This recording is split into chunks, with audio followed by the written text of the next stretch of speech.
"Daddy, the girl in the trunk is asking to be let out," our 5-year-old daughter said during a quiet family drive. Her innocent voice cut through the silence, making my heart skip a beat. I turned to my husband, trying to read his reaction. His face, which had been calm a moment ago, turned pale. I couldn't tell if he was trying to play dumb or was genuinely frightened by her words. He glanced back at our daughter through the rearview mirror, his eyes wide with fear. "That's a scary thing to say," he muttered, trying to dismiss it. "You shouldn't tell such lies." I glared at him from the passenger seat, feeling a knot of suspicion tightening in my chest. "Maybe we should pull over at the rest area," I suggested, my voice sharper than I intended. It had been 6 years since we got married. I had always been supportive of my husband, even though his job kept him busy.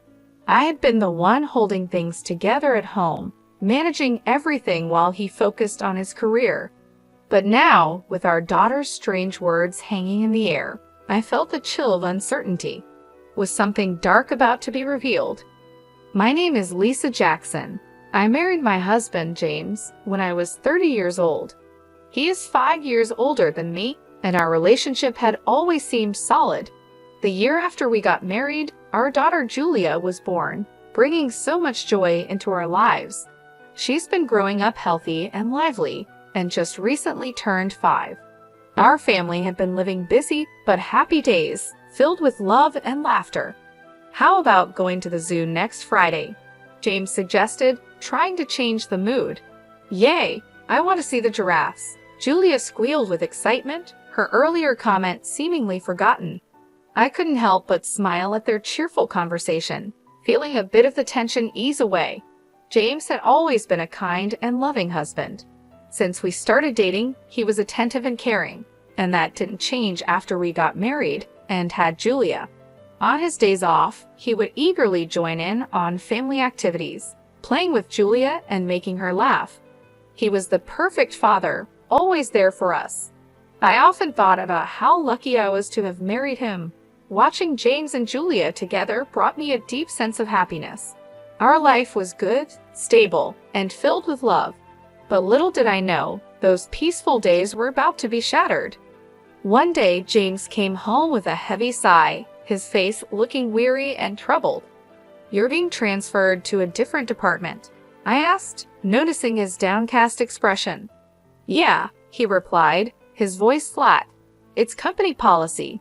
They want me to gain experience in different places." His words felt like the first crack in our happy life. I didn't know why, but something about this transfer made me uneasy.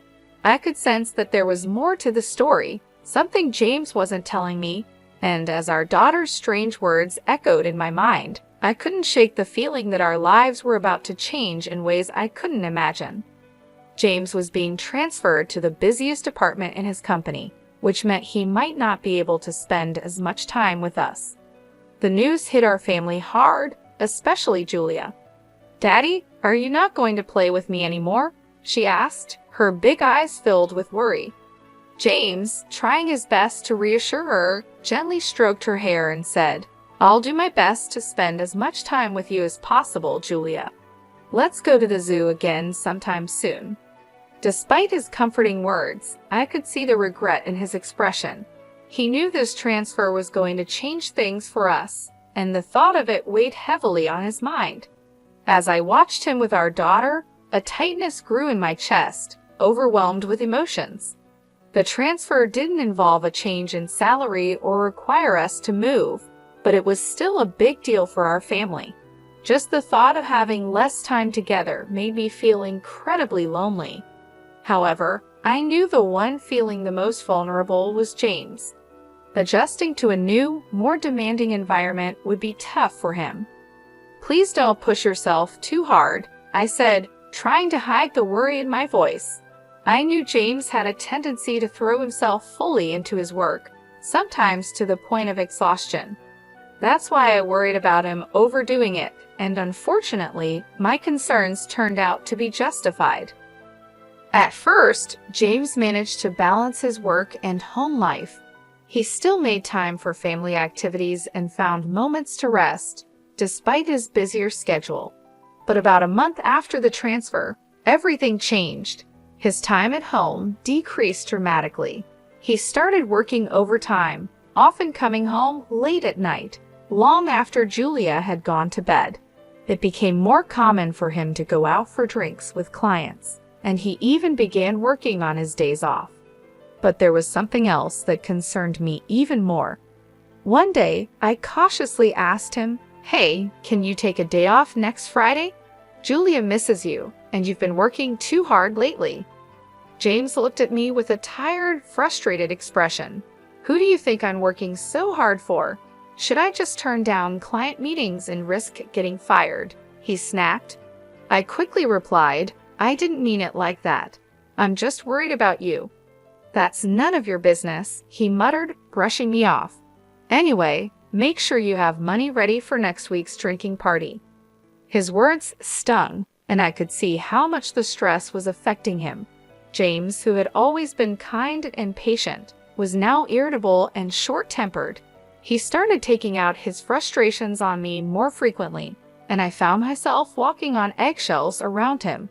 What worried me even more was how he was spending money extravagantly, claiming it was necessary for entertaining clients. This new habit was beginning to impact our living expenses, adding financial stress to an already tense situation. Because I knew how kind he used to be, I was more worried than angry about his current behavior. It was clear to me that the pressure of his new job was getting to him, and I feared he was going to collapse from overwork if things didn't change. I felt helpless, not knowing how to make things better for him or for our family. As the months passed, James's situation only worsened. 5 months after his transfer, he reached a point where he was coming home mostly just to sleep. Our conversations became brief, and the connection we once had felt distant. Julia, feeling the absence of her father, started to show signs of sadness. She often wore a forlorn expression, missing the time they used to spend together. Seeing her like that broke my heart. I knew we couldn't go on like this. I needed to find a way to help James before his relentless work schedule took an even bigger toll on our family. But I didn't know where to start, and the weight of it all was becoming too much to bear. I knew things couldn't go on like this, so I started trying to figure out a way for James to take a break. He was clearly overwhelmed, and our family was suffering because of it. But just as I was beginning to make plans, more bad things started to happen, almost as if the universe was working against us. The worst blow came when my mother, who had been battling an illness for several years, suddenly passed away in the hospital. The moment I heard the news, it felt like the ground had been pulled out from under me. "No, Mom," I whispered, tears streaming down my face. My father had died when I was young, so my mother was the only parent I had left. Losing her felt like losing the last piece of my childhood. I couldn't even have a proper conversation with her before she passed away, and that regret weighed heavily on me. When the call came, I was at home, and I was so shocked that I couldn't move for a while. I just stood there, frozen, as the realization hit me that she was really gone. But what hurt even more was James's reaction. When I told him about my mother's passing, his response was unbelievably cold. "Hey, do I have to go to that funeral too?" he asked, his voice completely devoid of sympathy. I stared at him, my eyes wide with disbelief. Yes, the relationship between James and my mother might have been distant, but she was still his mother-in-law. She was family. I couldn't understand how he could be so indifferent, especially at a time like this. "What are you saying?" "Of course, you have to go," I replied, trying to keep my voice steady. "It's a family funeral." "Don't get mad at me," he muttered, rolling his eyes. Why does this have to happen now? I had plans too." His words cut through me like a knife. In the past, James would have comforted me, perhaps by rubbing my back and grieving with me together. But now, as he sighed in dissatisfaction, he seemed like a completely different person from the one I had promised to spend my life with. Naturally, he didn't help with any of the preparations for my mother's funeral. I arranged everything alone, feeling more isolated than ever. On the day of the service, James remained silent and sullen. He didn't offer any support or comfort, and after the funeral ended, he simply said, "It's over now, right? I'm heading home first," and left without helping with the cleanup. I was initially confused by his reaction, but by then, I had lost the energy to be angry. I was simply bewildered and deeply disappointed in him. No matter how busy or stressed he was from work, his behavior at the funeral was unacceptable. When did my husband become such a cold person? Despite feeling frustrated with him, I finished cleaning up with Julia by my side. She was too young to understand everything that was happening, but she could sense that something was wrong and did her best to help me. "Mom, Julia will help you," she said, her small voice bringing a bit of comfort to my aching heart. After the funeral, I decided to stop by my parents' house for a short while. It wasn't far from our home, and I wanted to say a final goodbye to the place that held so many memories of my mother. Although it was a sad visit, I felt it was something I needed to do for my own peace of mind. When I arrived at my parents' house with a heavy heart, I took a deep breath and walked inside. The house felt empty, a shell of what it used to be. As I stood in the living room, surrounded by the remnants of my mother's life, I felt a wave of sorrow wash over me. But before I could even begin to process my feelings, something unexpected happened. "Mom, wait a moment," Julia suddenly shouted, her voice filled with urgency. "Huh, Julia, what's wrong?" I asked, startled by her sudden change in behavior. As soon as we arrived at my parents' house, Julia's expression had shifted dramatically. Without another word, she dashed straight into the back room, leaving me standing there, puzzled and concerned. I quickly followed her, my heart pounding with a mix of anxiety and confusion, wondering what could have caused her to react like this. I had taken Julia to visit my mother's place several times before, but I had never seen her act like this. Curious and concerned, I hurried to follow her as she moved with a sense of purpose. Julia stopped in front of the dresser, her small hands reaching for the second drawer from the bottom. It was as if something was drawing her to it.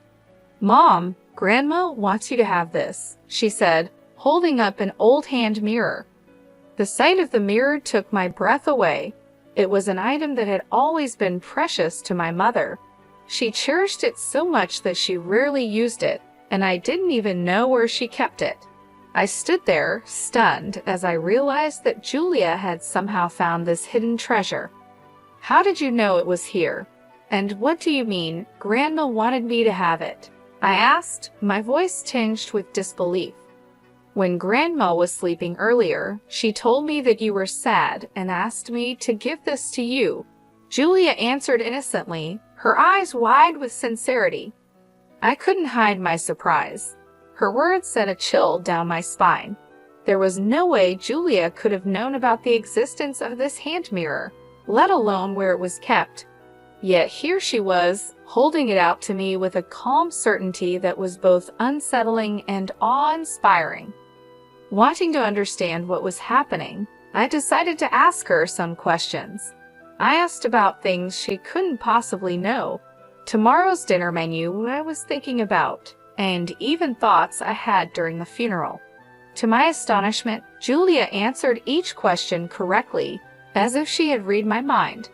It became clear to me that my daughter had a mysterious ability to know what people were thinking. I was both amazed and bewildered. "Wow, that's amazing, Julia. You know everything," I said, stroking her head gently, still trying to wrap my mind around this revelation. I had always thought that the idea of mysterious abilities was just something from stories, never imagining that my own daughter might possess such a power. Julia, proud of her newfound ability, put her hand on her hip and gave me a confident look. "That's right. Julia knows about Dad, too." "What do you mean?" I asked, my heart skipping a beat. What she told me next was incredibly unbelievable and unforgivable. Julia revealed things about James that shook me to my core. I listened in stunned silence as she spoke, realizing that the man I had married was not who I thought he was. A few weeks after my mother's funeral, I decided it was time to confront James. On a morning when he was getting ready to leave for work, I casually mentioned, "By the way, I'm visiting my friend with Julia next Friday." James, who had been focused on getting out the door, suddenly stopped in his tracks. He frowned, looking genuinely troubled. "Really? Oh no, I'm off that day." "That's too bad," he said, his voice filled with artificial concern. I could sense the insincerity in his tone. It was clear to me now that he was hiding something. I let out a small, knowing smile, careful not to reveal my true feelings. Now that I knew the truth, there was no love left for James inside me. That Friday, I left home with Julia as planned. We spent about an hour away, giving me time to gather my thoughts and prepare for what I needed to do. When we returned home, Julia pointed towards the garage and said, "Dad's over there." I took a deep breath and walked towards the garage, where the shutter was still down. My heart was pounding, but I knew what had to be done. I lightly knocked on the shutter and called out, "James, I know you're in there. Open it." There was a moment of silence, then a hesitant voice replied, "Huh? Lisa? I thought you and Julia had plans," James said, his voice filled with surprise. "It's canceled," I replied calmly. "If you're going somewhere, we want to come with you." He sounded flustered and hesitant, clearly not expecting this. "Oh, okay," he stammered, reluctant to open the garage shutter. I had a pretty good idea of what was going on inside, but decided to stay quiet and observe. "Julia wants to go for a drive too," I added, hearing the hope in her voice. Unable to resist, James had no choice but to agree. A few minutes later, he reluctantly opened the garage, and we started our drive together. Sitting in the passenger seat, I looked at James as he drove. His profile was tense, and it solidified my final decision. Life with James had been enjoyable and happy, but I knew those days would never come back. "Hey, did you know Julia has a special power?" I finally brought it up as we merged onto the highway. James furrowed his brows, confused by my sudden confession. "Huh? What's that supposed to mean?" "That's a silly joke," he laughed dismissively. "Daddy, the girl in the trunk is asking you to let her out." Julia suddenly raised her voice from the back seat. I watched as James's face turned pale. He glanced at our daughter through the rearview mirror with a frightened expression. "What a scary thing to say. You shouldn't tell such lies," he said nervously. "But it's true," Julia insisted. "Then should we pull over at the rest area?" I suggested, trying to support Julia's claim. James immediately looked at me, startled. "Huh? We don't need to do that. It's just a kid's joke," he said, trying to brush it off. "Julia has a mysterious power, you know. Besides, it's hot today, and it could be dangerous if someone's really in there." He must have thought my suggestion made sense. After flinching and stiffening, he reluctantly headed towards the rest area with a contorted expression on his face. Upon arrival, we left Julia in the air-conditioned car and went outside to check the trunk. "I don't think there's anything in there. Come on, quickly," I urged to James, who was hesitating. Realizing he couldn't escape anymore, James nervously opened the trunk, breaking into a cold sweat. In the next moment, a young woman jumped out, her face flushed red from the heat. "I knew you were cheating," I shouted, my suspicions confirmed. The young woman, looking embarrassed and uncomfortable, stood there while James shook his head nervously. "No, it's not like that. She is a colleague from work. We were just working together," he stammered, trying to explain. "Wow, working in the trunk of our car?" I retorted sarcastically. "At the new apartment you're doing a job?" James's excuses were pathetic and unbelievable. It turned out that while Julia and I were out, James had been cheating with this woman at home. They were about to go for a drive when we returned unexpectedly, so he had no choice but to hide her in the trunk. As the woman was taken away, James seemed unable to grasp the situation fully.